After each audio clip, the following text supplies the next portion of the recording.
Hello everybody and welcome back to the Fortress of Solitude. Today we're going to be talking about Action Comics issue 1101, written by Mark Waid with art by Montos, colors by Ivan Placencia, and letters by Steve Wands. The kingdom of Zod grows as the Eradicator archive is accessed again, showing the funeral of Ursa Zod, whose body is preserved in a Kryptonian escape ship alongside the crystalline remains of Krypton's culture and the Eradicator archive. Before New Caldero was destroyed, Zod sent the rocket off the doomed planet, but believed nothing would have survived his suicide attack, but the rocket managed to survive. On Earth in the present, the kryptonite from Caldero begins spreading across the Earth, with the trade winds carrying it around the globe. In Metropolis, Jimmy snaps some pictures of the city of tomorrow now covered in the green crystal, as panic and chaos begins to set in across the Earth. Much like part 1, this issue catches people up on lots of Kneel Before Zod stuff, and it looks like it's going to be doing that maybe through the entire run, which is great. If it means it gets more eyes on Joe Casey and Dan McDade's series, the better. I of course have a complete breakdown of that entire series. It's a fantastic series, and I absolutely implore people to actually go and read it. Out in the time stream, Booster Gold tells Superman that when he went missing, the Justice League acted and sent him, Mary Marvel, and Martian Manhunter to the past to find his younger self, in the hopes that it would act as a sort of magnet for Clark to find, and it worked. Superman thanks them for the rescue, wanting a private word with Manhunter. Talking telepathically, Clark tells his friend that everything the younger Superboy has seen, he can't actually remember ever happening, and that means one of two things. Which means, one, he might be forced to forget this once it happens, which is the good outcome, but there is also a worst case scenario here, and that might be that the timeline is still corrupted, and that would explain a lot of what is actually happening. Manhunter just wants to focus on getting Clark home first, as Booster brings them into the Justice League Watchtower, but finds the time bubble is actually being pulled towards elsewhere on Earth. So Wade continues to deepen the mystery of the timeline and how it's still corrupted despite Superman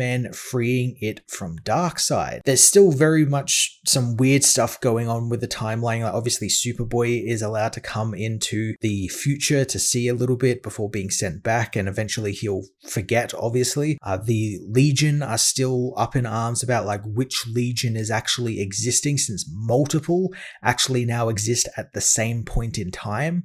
And then you of course have Superboy Prime, who is not meant to actually be on this world and is actually somewhat trapped here because he refuses to do his reality punches anymore, because as what we've seen recently in Williamson's ongoing, when he does that, people like Manchester Black try and take his power from him. So he's more or less trapped here, and the world has made it known that it does not like that he is there because he's an anomaly. He's not something that is meant to exist in this world, and it's changing him and it's changing everything around him. So I wonder if maybe he's also partly to blame for all of this time travel being broken and everything. And I'm guessing that's probably going to be explained through this series and then through Williamson's ongoing as well, since he has teased that he has plans for Superboy Prime, and it's not to stay in the present or go to the future with the Legion. In Caldero, Supergirl continues battling the Eradicatrix in a losing battle, as the rest of the Superforce are overcome by the Kryptonite, since they don't have Kryptonite shields themselves. Supergirl is unable to help her friends since the Eradicatrix refuses to let her leave, smashing her out into the city at the command of General Zod, who continues to gloat to Lois about stripping her powers and taking them back for himself. He asks his right-hand man Mateo what's going on with the other invaders, learning that Supergirl isn't a match for the Eradicatrix. Lena Luthor and Princess Shark have been overcome by the K-Plague, and the rest of the superpowered people seem to be immune to the Kryptonite for the moment, but the Krypto Knights will sort them out. Zod is very pleased, wanting Mateo to find the source of the super people's immunity and spread word to the Knights that whomever brings him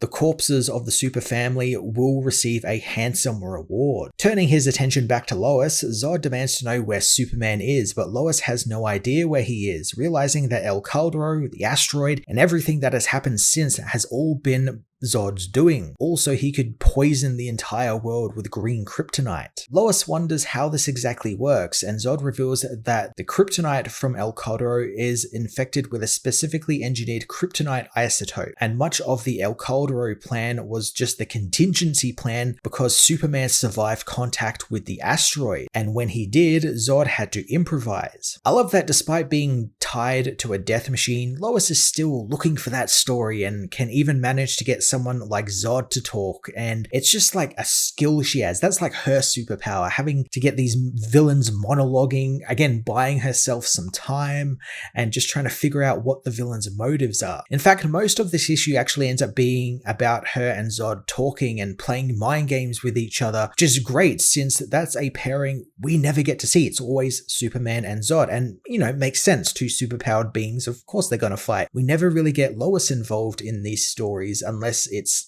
in peril or she comes in at the end to do the story on what has been happening. But her being central to all of this and the reason Zod is kind of here is great. It gives her a chance to actually meet with Zod for a change and get to know what he's all about. Lois asks what he wants, not buying that Zod wants revenge against Superman. She tells him her father was a general too, and a good general is part futurist and someone with a clear and articulate vision beyond the short term, and revenge is a dead end, something Zod would know. Zod thinks that is obvious. He plans on ruling Earth, but again, Lois doesn't really buy that, since that would be like if she wanted to rule over an ant colony. She manages to get under Zod's skin, telling him the real goal here is glory and hearing his name sung by entire civilizations and being an inspiration to billions, just like her husband is. Zod flies into a rage, but Lois reminds him that if he kills her, then the power transfer will end and he will lose his powers for good. This is such a great dynamic for the book. Zod is constantly pulling this stuff where he's blaming everyone for his problems. It's never his fault for what happens. It's never his fault that his son fled from New Candor, or his wife was killed and then the planet was destroyed, or he was imprisoned in the Phantom Zone. It's never his fault. And Lois immediately clocking that and throwing it back in his face by indirectly mentioning her husband, someone who does take accountability for his actions and rises to be the better man, is just brilliant. And it's a brilliant use of Lois Lane. She knows what gets under Zod's skin now and is using it to her advantage. The Eradicatrix meanwhile tells Supergirl to use her powers while she can, since the personal shield she has on will eventually fail and then she will die. Superboy isn't happy that the android is onto them and their K-shields, and they cannot afford to let the Knights run down their clocks. Prime has an idea, knowing Supergirl is getting the worst of it, so he asks Nightflame to swing her magic sword. Prime sucks in a huge breath of air, which creates a vortex, which grabs Eradicatrix, pulling her towards the hero and to Nightflame's sword, allowing the magical warrior to slash the android, giving Supergirl a break in the battle. The Superforce actually having a kind of meaty role here is great, or at least some of them that can't be infected by the K-Plague. I was a little worried that they wouldn't actually get used out of Sophie Campbell's issues for this event, but Wade is making great use of them here, and it kind of makes sense. They're all really deep-cut characters or new additions, things that Wade loves a lot and loves to use. Prime celebrates the wind, but tells Phantasmagoria that she kind of sucks at fighting, wanting her to leave her ghostly form and get back to her physical body in Midvale. But Luna is unable to make contact with her physical body as it's caught the K-Plague and she is unable to return to it. Nightflame battles Eradicatrix but wants to move to find the Kryptonian artifacts that Kara tasks them to find. Thundergirl and Supergirl try and cover them as best they can, but the Kryptonites continue to push her and her shields to their limits. Zod meanwhile continues his tirade against Lois, angered that she dared compare him to the son of his jailer. He says that he was unjustly stripped of his rank and imprisoned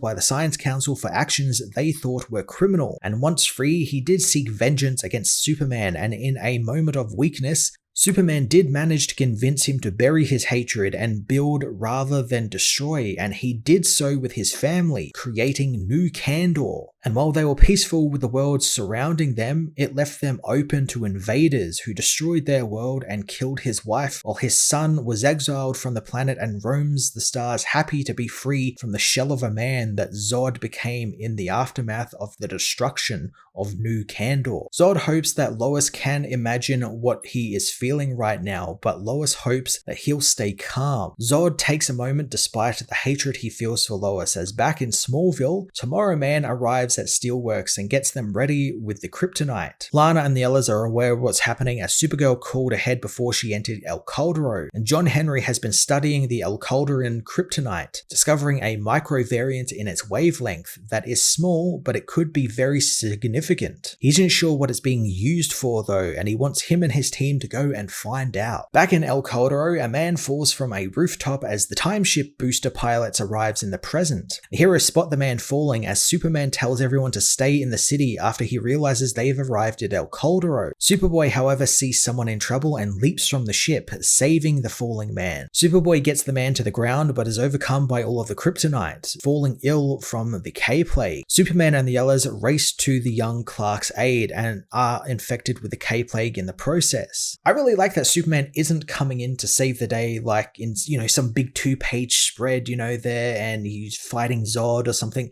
That is something I'm sure will happen at some point. I'm just glad it's not happening right now, and I like that he is turning up amidst all of this chaos, not actually knowing the state of El Caldero or of the kryptonite and how the K-Plague is out there. That was something he didn't have to deal with when he was still on Earth dealing with El Caldero, so it's something he didn't know about, hence why he left to go and help Superboy and in the process got infected. I also really like that this new stuff that Zod has developed gets around that gold shield he is able to make whenever infected by kryptonite. So I imagine he's not going to be able to just whip that out whenever he can, which is great because I was worried that might have been a bit of a crutch for some writers where it's like, oh, we don't want him to get infected by the kryptonite, so we'll just have him be the gold form right now. I'm glad it's not being used as a crutch or anything. I'm sure it'll come up at some point, but I really like the idea that this K-Plague was specifically engineered to get around that and get around a couple of other defenses he has for kryptonite. It adds a nice bit of peril to the storyline. Lois, meanwhile, keeps prodding Zod for info, wanting to know if this is all about pride, but Zod believes it's more about honor and destiny, and his lineage has always followed the principles of discipline and duty. Lois, of course, wonders who his duty is to, as Krypton is long gone and the few who are left respect Superman too much to ever think about General Zod as their leader, something Zod knows all too well. The General stays silent for a moment as Lois is dumped out of the Eradicator mainframe. Mateo comes by with news of Superman arriving in the city, something Lois is glad to hear, but the man reveals that Superman too has been infected by the K-Plague and he found one of the K-shields that the heroes were using. Mateo notices the mainframe is powered down, hoping that means that Zod's powers are back, and Zod touches his friend's shoulder, wanting to find out together as Mateo has earned it. Zod fires his heat vision at Mateo, obliterating the man's head as he grabs Lois, citing how her constantly probing merits a death far more excruciating. Using his X-ray vision, Zod finds that Supergirl and the Superforce has been defeated by the Kryptonites and Superman and his friends are being eaten alive by the K-Plague. He continues looking around the Kryptonite city, wondering where Superboy and Superboy Prime are as